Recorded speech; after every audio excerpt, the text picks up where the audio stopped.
In the annals of industrial history, few tragedies resonate as profoundly as the catastrophic factory fires and explosions that have claimed countless lives.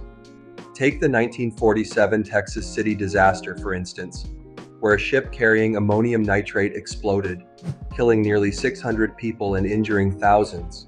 The sheer force of that blast was felt miles away, a grim reminder of the dangers lurking in industrial operations. Fast forward to 2004, when the Buncefield oil depot explosion in the UK rocked the community, injuring over 40 and causing extensive damage. Investigators traced the cause to a failure in safety protocols, highlighting the critical need for stringent regulations in hazardous environments. Then there's the 2012 DACA garment factory fire in Bangladesh, which tragically took the lives of over 100 workers.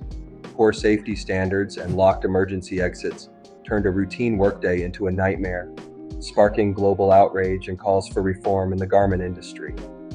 These incidents serve as stark reminders of the human cost of negligence. Each fire and explosion tells a story of lives interrupted, families shattered, and the urgent need for safety in our industrial practices.